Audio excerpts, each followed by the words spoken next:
Hello, my lovely friends and family. Welcome back to my page. I hope you're all having a lovely weekend. I'm so grateful that you decided to stop on my page. So we're gonna go ahead and add some olive oil to our shrimp. It's already deveined and shelled, and I rinse it with some lemon. Alright, so we're gonna go ahead. I have here Racquel spice, jerk seasoning. We're gonna add some of that on the shrimp. Next, I'm gonna add some paprika, and the one that I'm using is a sweet Spanish paprika. Now we're gonna go ahead and add some seafood seasoning, and the next thing that I will add is some spice, which is gonna be some cayenne pepper. And that's about it for right now. We're gonna go ahead and rub it in, and then we're gonna head over to the stove. I already have my pot heated, and I'm going to go ahead and drizzle just a little bit of olive oil in there, and we're gonna stir fry the shrimp for about 2 minutes. After stir frying them for about 2 minutes, I'm gonna add about 2 tablespoons of butter. The butter is gonna add a nice flavor with the garlic that I'm gonna add. I'm adding some finely chopped garlic, some finely chopped scallion, parsley, and onion, and also some finely chopped red bell peppers. We're gonna add all of that to the shrimp, and we're gonna give it another 2 minutes. This is a one pot meal in case I didn't mention that before. So the rice is gonna be packed with so many flavors. However, if you are not a shrimp lover, if you don't eat seafood at all, you can go ahead and use another substitute, or just make it without any kind of fish or meat. It's all up to you. Either way, it's delicious. So in all, the shrimp has been cooking for a good 4 minutes on high heat. I'm gonna go ahead and remove them. You see how they look nice and juicy. We don't want them to be overcooked and rubbery. Alright, now we're gonna go in with some chopped scallion and some chopped red bell peppers. We're getting ready to cook our rice and just a little bit of chopped onion. We're gonna saute that along with our other vegetables, which is gonna be some green beans, as we call them in Jamaica, string beans, and we also have some corns and carrots. We're gonna add that to our pot.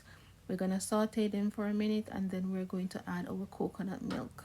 So for the coconut milk, we're adding 2 cups of coconut milk. Then I'm gonna add another half cup of water in the same bottle, rinse it out, and add it in the pot as well. So that's 2 cups of coconut milk. It's all depending on how you want your rice, if you want it mushy or you want it shelly. I'm going for a shelly rice.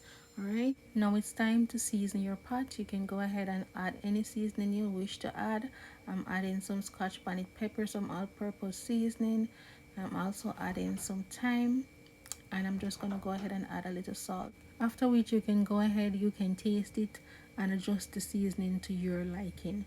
Alright, so now I'm gonna go ahead and rinse my rice. I'm using parboiled rice. You can go ahead and use whatever rice you wish to use, but I'm using 2 pounds of parboiled rice, and I'm gonna go ahead, add it to my liquid, turn the stove down on low, and just cover it and allow it to steam. Alright, soak up all that good flavor from the coconut milk and all the spices that is in this pot. So after the liquid reduce, it will steam for a little bit, and I'm gonna go ahead and fluff it, add back my shrimp. After adding back the shrimp, we're gonna cover it and give it another 2 minutes so that it can just continue steaming and absorb the flavor from the shrimp. And you also want to save back some of that sauce that you cook the shrimp in so that you can serve it on the plate. As you can see, it's beautiful. I also have a video similar to this that I posted last year where I added the cabbage and all of that. It's a really good video. It's a really good recipe. You can go ahead and check that one out as well. It's very similar to this because I use shrimp. I don't know, I just love shrimp, but you can use whatever protein you want to add to this dish. Alright, thank you so much for watching. I really appreciate your love and support, and please give the video a thumbs up. It really helps my page when you do that. Give it a thumbs up and share it with a friend if you can. Alright, thank you for watching, and enjoy the rest of your weekend.